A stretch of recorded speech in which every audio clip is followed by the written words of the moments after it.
नमस्कार, मैं हूं विभा राणा। आप देख रहे हैं न्यूज नेशन का डिजिटल प्लेटफॉर्म। गंजेपन के चलते कई लोग हेयर ट्रांसप्लांट जैसी सर्जरी कराते हैं। ये सर्जरी कभी कभी मरीजों के लिए खतरनाक भी साबित हो जाती है, जिसके चलते हाल ही में सरकार ने हेयर ट्रांसप्लांट सर्जरी को लेकर सख्त निर्देश जारी किए हैं। मीडिया रिपोर्ट्स के अनुसार 20 सितंबर को राष्ट्रीय चिकित्सा आयोग यानी कि एनएमसी द्वारा जारी दिशा निर्देशों के अनुसार डॉक्टरों से कहा गया है कि वे बिना पर्याप्त प्रशिक्षण के हेयर ट्रांसप्लांट जैसी सर्जरी ना करें। यूट्यूब या वर्कशॉप देख लेना पर्याप्त प्रशिक्षण नहीं है। साथ ही मरीजों से कहा गया है कि वे पहले चिकित्सक के बारे में पड़ताल करें, तभी हेयर ट्रांसप्लांट कराएं।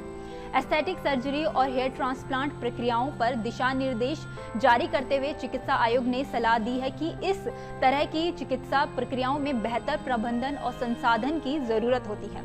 हेयर ट्रांसप्लांट की सर्जरी के बाद की देखभाल के लिए प्रशिक्षित स्टाफ और खास उपकरणों की उपलब्धता पर भी जोर दिया गया है। वहीं एनएमसी ने कहा है कि हेयर ट्रांसप्लांट के लिए डॉक्टरों को व्यापक प्रशिक्षण जरूरी है। दूसरे मरीज का चयन भी महत्वपूर्ण है। हर मरीज के बाल नहीं उगाए जा सकते हैं। साथ ही विभिन्न प्रकार की जांचें जरूरी है। सर्जरी के बाद की देखरेख भी महत्वपूर्ण है, इसलिए हर कोई सर्जन यह काम नहीं कर सकता है। कई चिकित्सक इस विषय पर किसी कार्यशाला में भाग लेकर या यूट्यूब चैनल पर देखकर सर्जरी करने लगते हैं। इसके गंभीर दुष्परिणाम भी हो सकते हैं। एनएमसी ने कहा कि सभी संसाधनों से लैस अस्पताल में ही इस प्रकार की शल्य चिकित्सा होनी चाहिए। वहां एनेस्थीसिया की भी सुविधा हो, मरीज की अनुमति लेना जरूरी हो और सर्जरी का रिकॉर्ड भी वैसा ही रखा जाना चाहिए जैसे अन्य प्रकार की सर्जरी के मामले में रखा जाता है। हेयर ट्रांसप्लांट जो अभी जो कॉमनली किया जा रहा है उसमें दो प्रकार का है।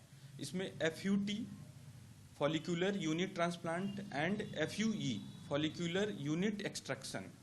तो जो follicular unit transplant FUT technique है, इसमें पीछे से स्किन का पैच लिया जाता है, बैंड लिया जाता है, लगभग 1 से 2 सेंटीमीटर एरिया और लगभग 6 से 7 सेंटीमीटर एरिया को पीछे से पूरा कट करके चमड़ी को ही निकाल लिया जाता है और जो गैप बचता है उसको स्टिचेस से चिपका दिया जाता है। वहाँ से बाल निकाल करके फिर लगाया जाता है। जो सबसे ज़्यादा फेमस और सबसे ज़्यादा इस समय की जा रही है वो है एफयूई। इस टेक्निक में केवल बाल निकाले जाते हैं, विशेष प्रकार की मशीनें होती हैं, पंचेज होते हैं, उससे बाल निकाले जाते हैं और बाल को सीधे ले जा करके स्लिट बना करके सीधे ट्रांसप्लांट कर दिया जाता है।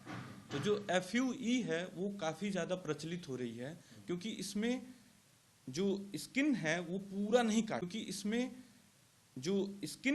पूरा नहीं काटना पड़ता है, बस छोटे छोटे बाल के यूनिट्स निकाल करके लगा दिए जाते हैं। तो ये काफ़ी सुरक्षित है। पेशेंट को कोई प्रॉब्लम ज़्यादा नहीं होती सर्जरी में। 1 दिन के बाद पेशेंट अपने काम में लग सकता है, जो भी काम कर रहा हो। किया कैसे जाता सर इसको, रोबोटिक या फिर हैंड से? अभी तो जो अपने कंट्री में प्रचलित है वो हैंड से ही की जा रही है। इसमें क्या करना होता है कि विशेष प्रकार के पंचेज होते हैं जिनकी साइज लगभग 1 mm होती है। बहुत ही छोटे पंचेज होते हैं, 0.75 to 1 mm। उससे इस एरिया को शून्य कर दिया जाता है। शून्य भी लोकल एनेस्थीसियम किया जाता है। पेशेंट को बेहोश करने की बिल्कुल भी ज़रूरत नहीं होती है। तो इस वजह से ये और ज़्यादा सेफ प्रोसीजर है। तो इसमें इस एरिया को शून्य कर दिया जाएगा। जिस एरिया में ग्राफ्ट लगाना है उस एरिया को भी शून्य कर दिया जाता है। तो शून्य करने के बाद पंचेस से ग्राफ्ट को निकाल लिया जाता है, ग्राफ्ट को सलाइन में डाल दिया जाता है। फिर जहाँ पर भी ग्राफ्ट लगाना है वहाँ पर एक विशेष मशीन से स्लिट बनाया जाता है, छेद किया जाता है, जैसे न्यू बनाई जाती है। उसी न्यू में ले जा करके उस ग्राफ्ट को फिट कर दिया जाता है। तो यूजुअली जैसे कितना एरिया गंजापन है उस हिसाब से ग्राफ्ट की मात्रा निर्धारित की जाती है। यदि किसी का थोड़ा बहुत गंजापन है तो 1000 से 2000 ग्राफ्ट में काम बन जाता है। यदि किसी का पूरा गंजा है, ये पूरा वर्टेक्स ही खाली है, केवल इस साइड का बैंड बचा है, तो उस केसेस में हमें लगभग 8000 से 10000 ग्राफ्ट की भी ज़रूरत पड़ती है। तो जब ज़्यादा ग्राफ्ट की ज़रूरत पड़ती है तो उस कंडीशन में कई बार 2 सेशन में भी किया जाता है, क्योंकि एक सेशन में यदि कंफर्ट से करना हो सर्जरी तो 3000 से 4000 ग्राफ्ट लेना अच्छा होता है। ये इस वजह से भी क्योंकि लगभग 4000 छेद करने होंगे आपको पीछे और 4000 ग्राफ्ट लगाने हैं तो लगभग 4000 आगे, तो लगभग स्किन में 8000 होल किए जा रहे हैं।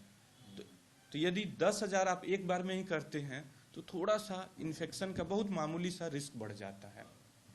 कि